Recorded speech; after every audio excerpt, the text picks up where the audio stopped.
Boa noite a todos. Que a paz e o amor do nosso Mestre Jesus nos proteja, nos abençoe a todos. Damos as boas-vindas a todos os irmãos presentes, encarnados e desencarnados. Vemos algumas cadeiras vazias, mas nós temos irmãos que vêm nos visitar, ou muitos que são trabalhadores da seara do Mestre Jesus em nossa casa, que vêm participar do Evangelho, transmitindo passes em todos nós, aliviando as nossas tensões, minimizando as nossas dores. Hoje nós vamos falar do Evangelho segundo o Espiritismo, capítulo 20, os trabalhadores da última hora. Eu vou ler o item 1, mas eu gostaria que todos vocês, em casa, fizessem a leitura do capítulo todo, para que vocês depois pudessem relembrar as palavras que a gente vai dizer aqui com relação aos trabalhadores da última hora. Ajuda bastante, não se esqueçam, capítulo 20.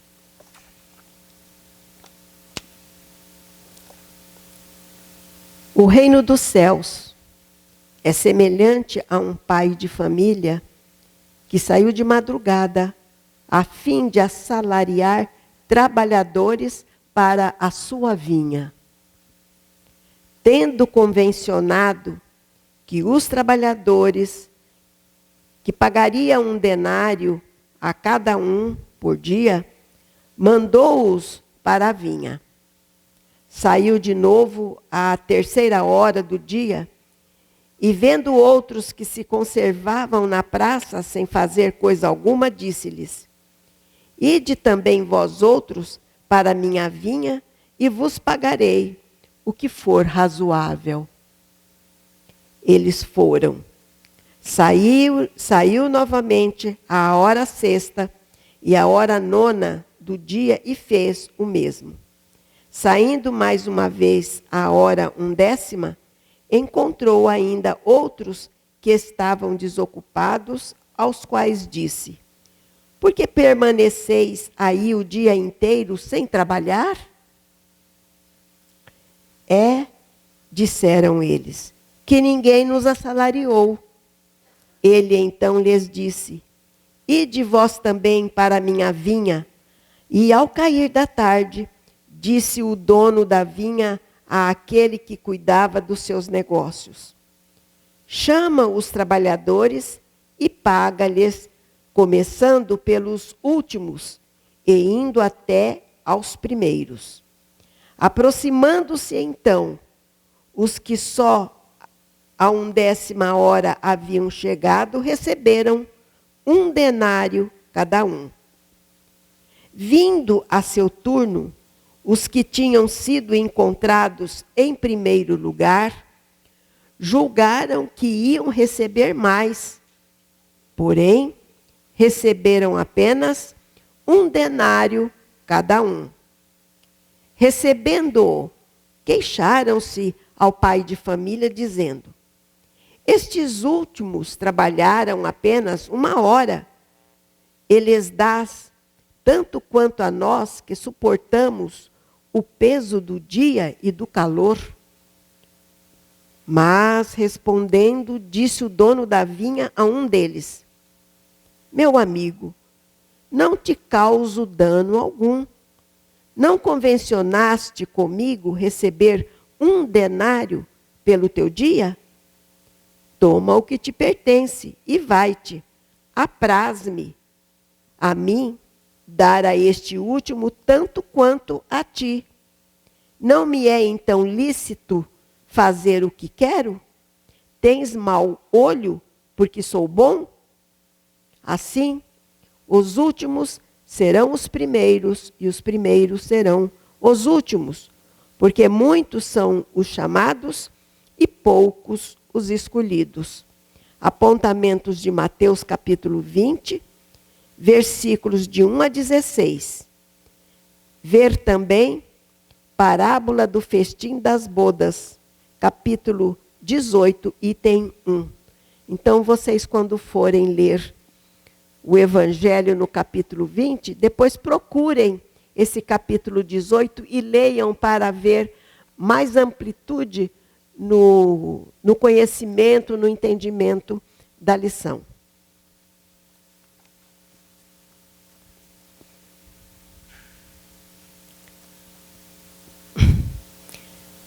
Desde que o planeta Terra foi criado, e no maravilhoso drama da evolução universal, é o homem na Terra e no espaço, valoroso colaborador de Deus.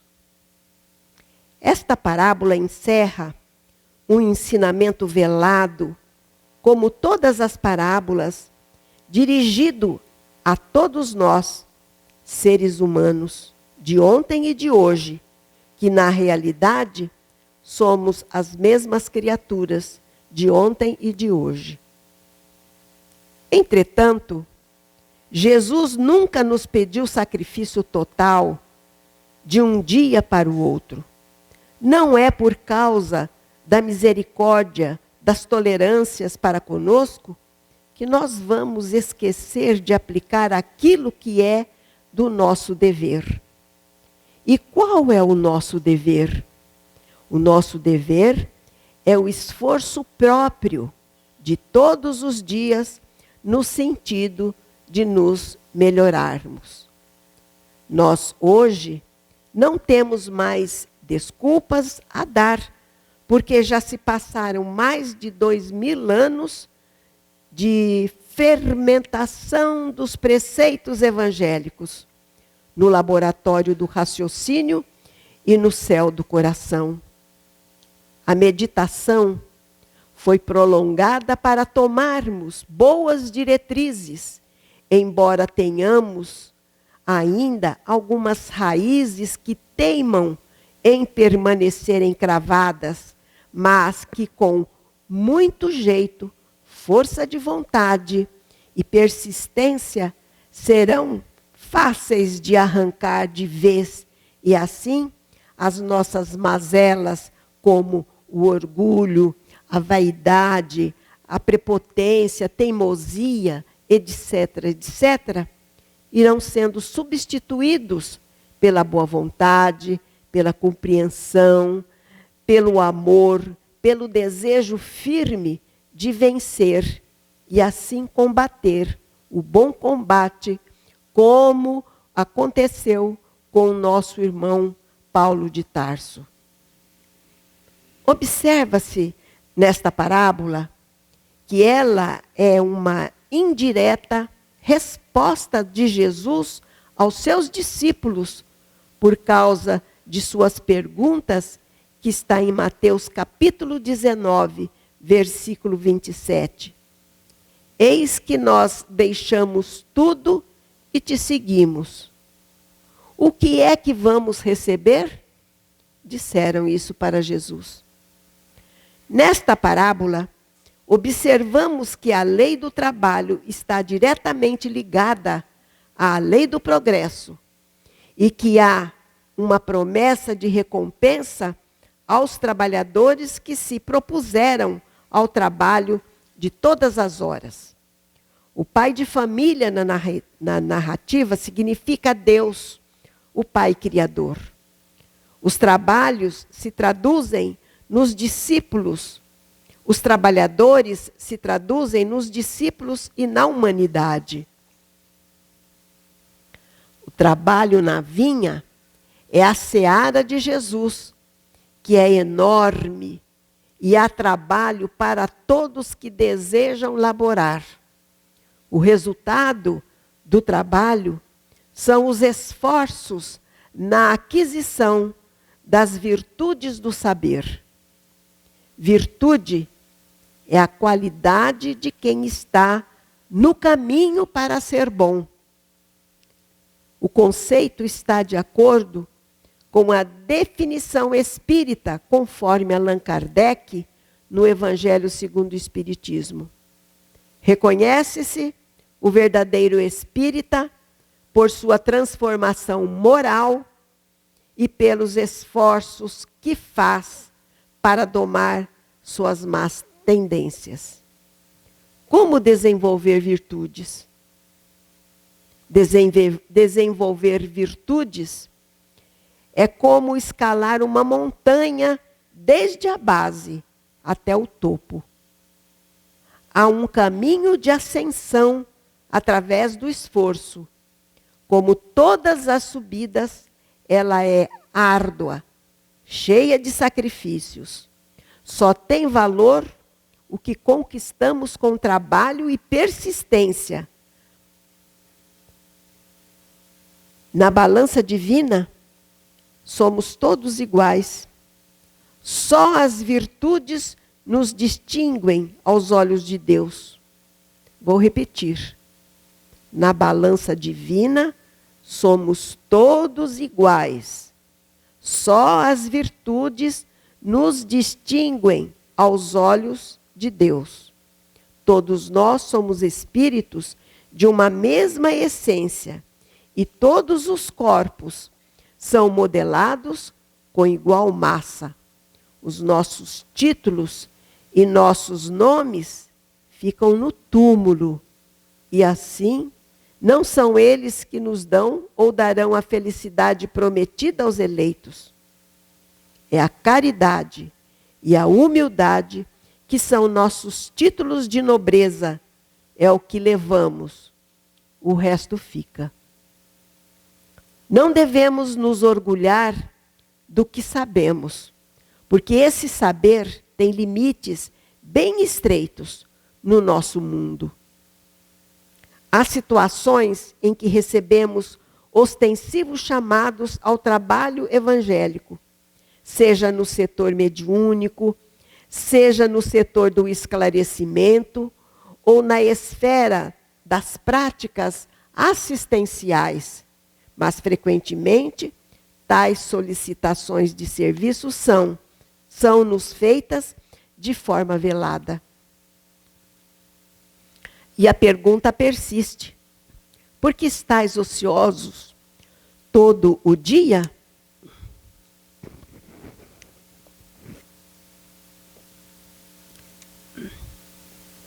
Tal pergunta feita pelo senhor da vinha aos trabalhadores que encontrou desocupados na praça, e a resposta que deles recebeu, segundo a parábola de Jesus, foi: porque ninguém nos assalariou.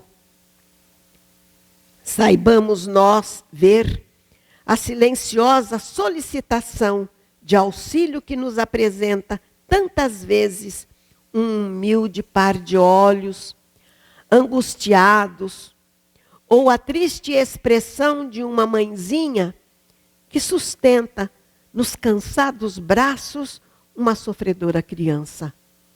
Estejamos atentos ao mudo convite à fraterna cooperação, que desponta em toda parte, para que não nos venha a dirigir o Senhor a dolorosa pergunta: por que estáis ociosos? Deus distribui dons espirituais para todos com imensa generosidade. Não vale dizer: ah, mas quem sou eu? Essa resposta à pergunta é de alguém que está recusando o trabalho na vinha, está pulando fora do compromisso assumido ao reencarnar e que lhe foi permitido para resgatar mais depressa sua dívida para com a lei divina. Sabem o que acontece quando recusamos? Em vez de quitar a dívida, nós contraímos mais. Lembramos aqui, com relação à recusa do trabalho, uma passagem no livro de André Luiz intitulado Nosso Lar. Nós copiamos do livro Nosso Lar, para que não quis falar contando, para não deixar alguma coisa a ser dito e não dizer, por esquecimento. No plano espiritual, uma senhora foi para o atendimento fraterno conversar com o atendente Clarencio. É ministro Clarencio, mas ali ele estava como atendente. Foi pedir ao Clarencio ajuda em favor de seus 2 filhos encarnados.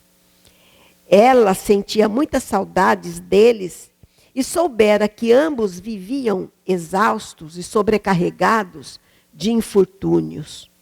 Sabia ela que os desígnios de Deus, nosso Pai, são justos e amorosos, mas ela era mãe e não conseguia diminuir o peso da angústia. E desfez-se em pranto, dizendo que ela desejava que ele, Clarencio, lhe concedesse recursos para que ela pudesse vir para junto deles, a fim de protegê-los ela mesma. Ah, minha amiga, disse o Clarencio, amorável, só no espírito de humildade e de trabalho é possível a nós outros, desencarnados, proteger alguém.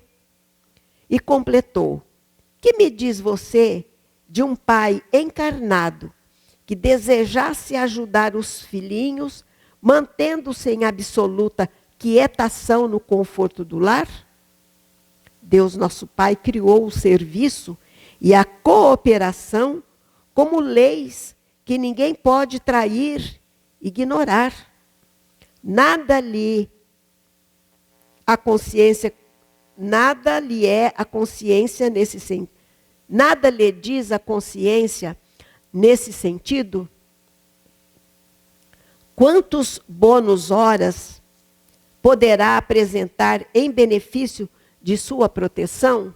Depois nós vamos explicar o que é bônus hora. Quantos bônus hora poderá apresentar em benefício de sua proteção? 304, respondeu ela. É de lamentar-se, disse Clarencio, sorrindo.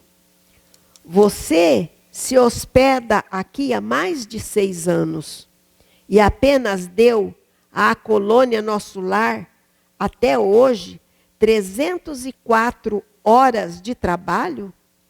Depois que você se restabeleceu das lutas sofridas em região inferior, ofereci-lhe atividade louvável na turma de vigilância do Ministério da Comunicação. Ah, mas aquilo era serviço intolerável, atalhou a interlocutora. Clarencio continuou imperturbável. Coloquei-a depois entre os irmãos da suportação, nas esferas regeneradoras. Pior, respondeu a senhora, aqueles apartamentos andam repletos de pessoas imundas, palavrões, indecências, miséria. Depois enviei-a a cooperar na enfermagem dos perturbados. Mas quem os tolerará, senão os santos? Inquiriu a pedinte rebelde. Fiz o possível. Entretanto, aquela multidão de almas desviadas assombra muito. Meus esforços não ficaram aí, replicou Clarencio. Localizei-a nos gabinetes de investigações e pesquisas do Ministério do Esclarecimento. E, contudo, talvez enfadada com as minhas providências, a irmã recolheu deliberadamente aos campos de repouso. Era também impossível continuar ali, disse a impertinente. Só encontrei experiências exaustivas, fluidos estranhos, chefes ásperos. Pois note, minha amiga, esclareceu Clarencio, o trabalho e a humildade são as 2 margens do caminho do auxílio.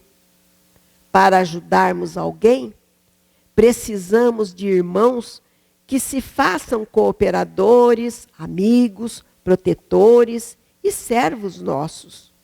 Antes de comparar os que amamos, é indispensável estabelecer correntes de simpatia. Sem a cooperação, é impossível atender com eficiência. O camponês que cultiva a terra alcança a gratidão dos que saboreiam os frutos.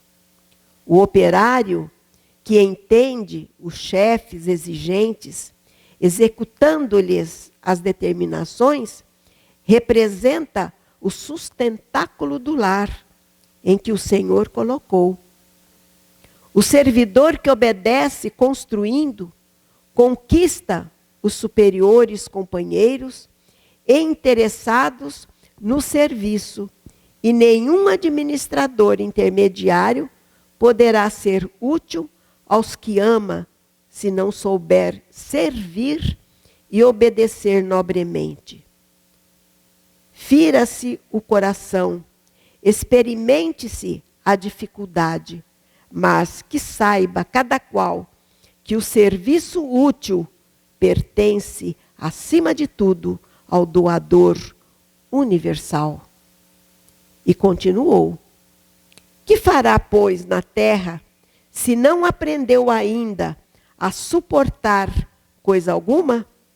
Não duvido da sua dedicação aos filhos queridos, mas importa notar que haveria de comparecer por lá como mãe paralítica, incapaz de prestar socorro justo para qualquer de nós,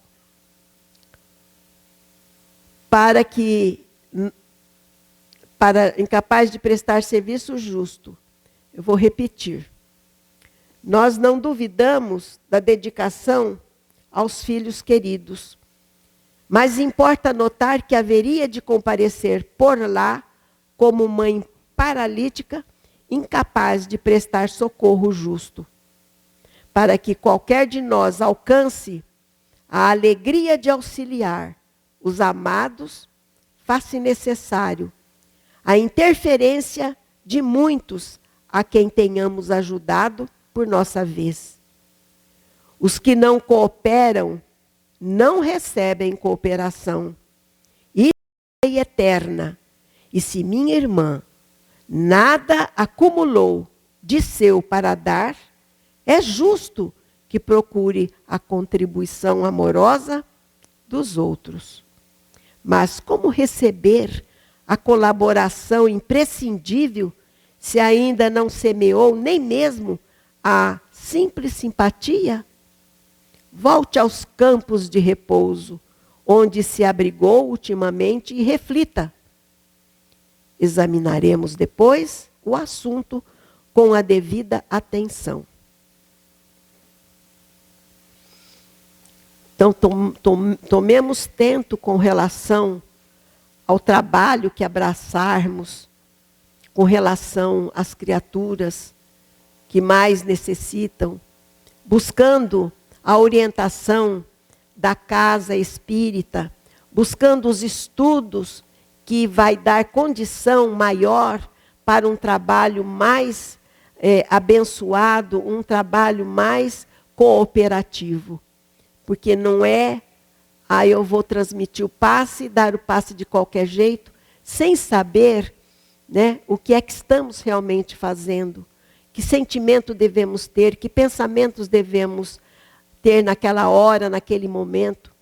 Quando nós impusermos a mão sobre o coronário da criatura, não precisa tocar, mas ficar uns 10 centímetros acima da cabeça, porque quem vai nos ajudar é a espiritualidade amiga que vai dar qualidade e direção às nossas energias para que o paciente receba tudo aquilo que for da sua necessidade. Então nós vamos dar uma breve explicação sobre o bônus hora, e essa explicação está no livro Nosso Lar, na lição número 22.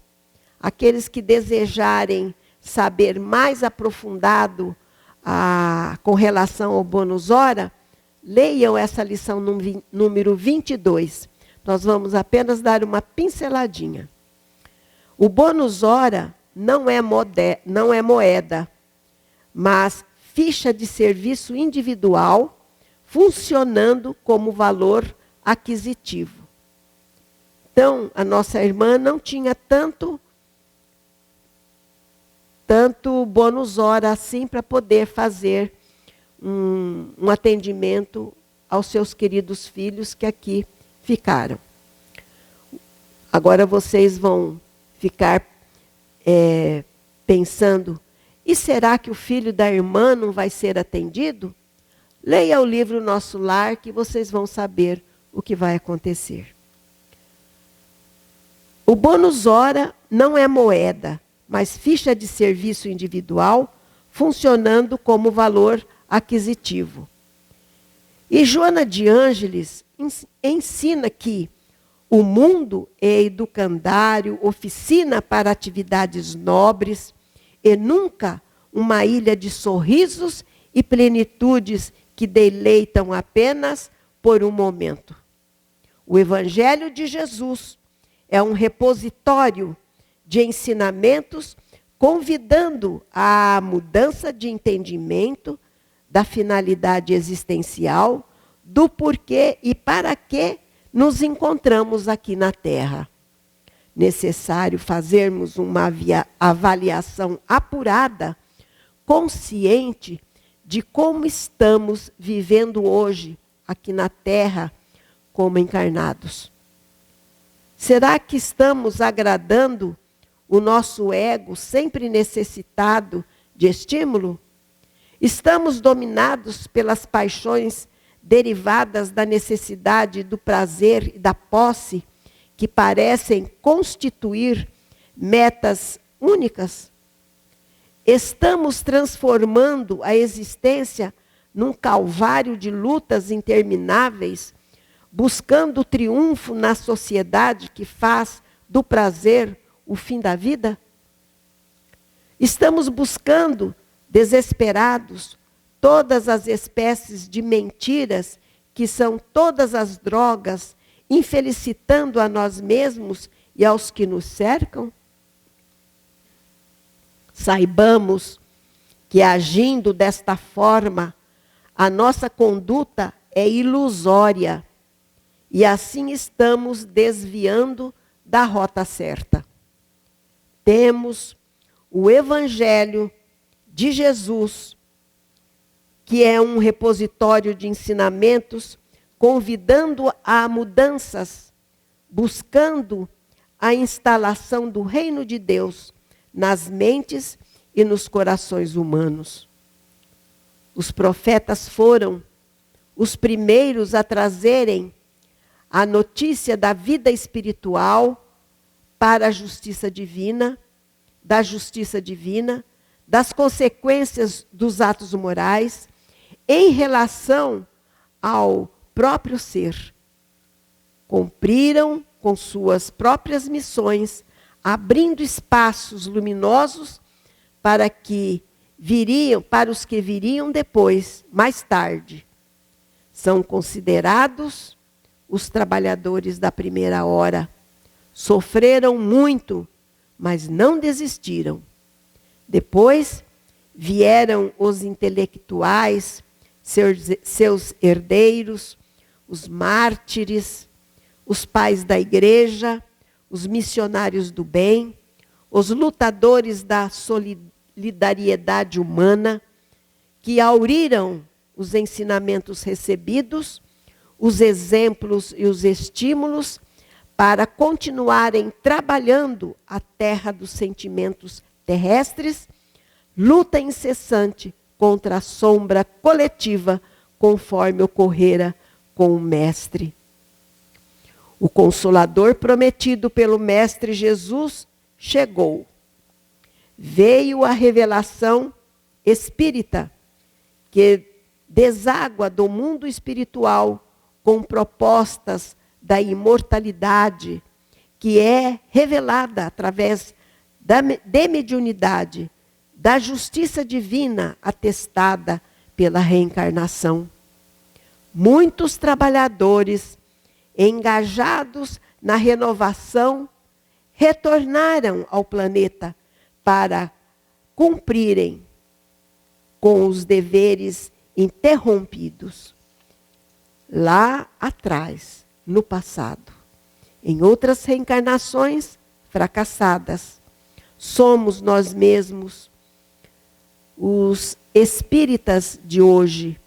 Somos nós mesmos de ontem, os espíritas de hoje, que recomeçamos hoje em condições melhores.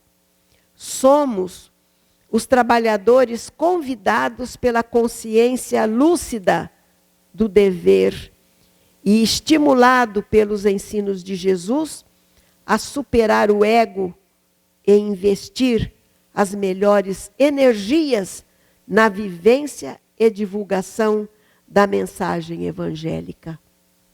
Ainda Joana de Ângeles ensina que reencarnação, milhões de missionários reencarnarão, milhões de missionários do bem e da caridade, que logo mais brilharão no mundo em sombras como estrelas polares, apontando os novos rumos para a humanidade cansada de gozo e prazer, sequiosa de paz e de renovação.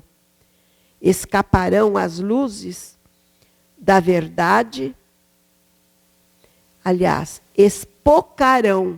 virão as luzes da verdade, desbastando as trevas da ignorância, da vaidade doentia, e o amor triunfará. Então, os últimos sejam os primeiros, e os primeiros sejam os últimos, conforme expressa Jesus na sua delicada parábola. Entretanto, o convite permanece.